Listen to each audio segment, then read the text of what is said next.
সত্যি কিছু হয়েছে নাকি রে? কি হয়েছে আমাকে বল। কি আবার হবে? কিছু হয়নি। কি বলছিস কিছু হয়নি? কিছু তো একটা হয়েছে, না হলে আমার চুপ করে বসে আছিস কেন? ভূতদা ভাবছি বুঝলি, কালকে তো রেজাল্ট। আমার কেমন যেন মনে হচ্ছে আমি কালকে ফেল করবো। হ্যাঁ তা তো করবি, এটা তো জানা কথা। আর ঢ্যামনা এবার তোর জন্য যে আমি ফেল করবো এটা আমার বুঝা ছাড়া। চুদ না, আমি কি করেছি? আমি তো সব টুকলি করে নিয়ে গেছিলাম। বুঝা এখন যদি একটা প্রশ্ন পরীক্ষায় না আসে তাহলে কি আমি বার করবো নাকি? দেখো মানে ইতিহাস পরীক্ষার দিন যদি ভূগোলের টুকলি নিয়ে যাস আর ভূগোলের পরীক্ষার দিন যদি বাংলা টুকলি নিয়ে যাস তাহলে কি বার করে প্রশ্ন আসবে? তোকে আমার বিশ্বাস করাই ভুল হয়েছে বুঝলি তো। তোর বদলে যদি আমি টুকলি করে নিয়ে যেতাম তাহলে হয়তো এবার পাস করে দিতাম। বালা আমি কি জানতাম নাকি কোন দিন কি পরীক্ষা? ঢ্যামনা তো স্কুলে না গিয়ে যদি মাঠে বসে বিড়ি খাস তাহলে কি বার করে জানবি? কালকে রেজাল্ট বেরোনোর পর আমি যদি ফেল করি মা যে আমার কি সেটা ভাঙবে রে। এই তোকে তো শুধু তোর মা মারবে, আর এইদিকে আমার দাদু সারা গ্রামকে বলে বেরিয়েছে আমি নাকি কালকে ফার্স্ট হবো। কালকে যদি আমার দাদু একবার দেখে আমি ফেল করেছি তাহলে যে আমার কি অবস্থা হবে যে? যা হবে লাউরা ঠিকই হবে, যেমন কর্ম তেমন ফল। ভোদা তুই এখানে বসে থাকলে থাক, আমি বাড়ি চলে গেলাম। এই বাড়ি চলে যাবে কেন? আমরা তো কেবলই আসলাম, বিড়ি এনেছি, খাবি না? তোর এই বালের বিড়ি তুই খা, আমি গেলাম।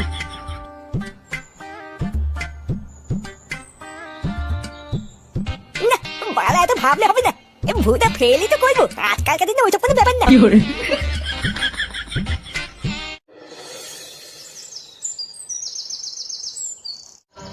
এতক্ষণ ধরে তো আপনি সবই শুনলেন বাবা, আপনি তো ভবিষ্যতে দেখতে পারেন।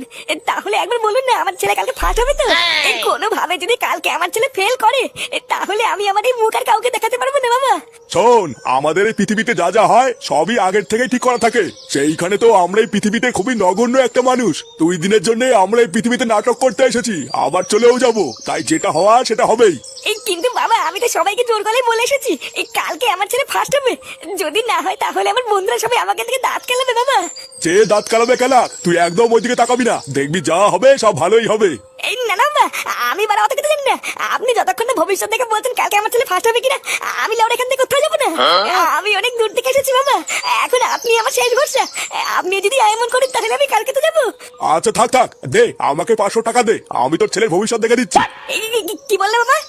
500 টাকা? হ্যাঁ, তোর ছেলের ভবিষ্যৎ দেখার জন্য আমাকে গভীর মন্ত্র পড়তে হবে, তার জন্য 500 টাকা লাগবে। বাবা 500 টাকা যদি দিতে হয় তাহলে ফালতু ফালতু তোমার বাড়ির ভবিষ্যৎ বাণী কেন জানতে যাবো? লেওড়াই 500 টাকা দিয়ে না বাজারে হাজার হাজার নকল রেজাল্ট পাওয়া যায়, ভোদা ওটা কিনে নিয়ে আসবো। নকল রেজাল্ট যখন বের করবি তখন আমার কাছে কি কারপিয়াতি করতে আসছিস? যা পালা এখান থেকে। এই মেরেছি। বাবা তুমি কি রাগ করলে নাকি? বাবা আমি একটু মনে করছিলাম, কিছু মনে করো বাবা। দেখো দেখো, তুমি আগে আমার ছেলের ভবিষ্যৎ দেখো, আমি তোকে 500 টাকাই দেবো। আচ্ছা, আমি এখন গভীর মন্ত্রের ভিতরে ঢুকে দেখছি তো ছেলে কাল কি করবে। তুই 500 টাকা রেডি কর।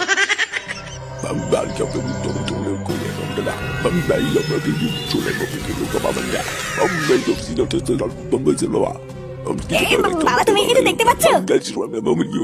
অন্ধ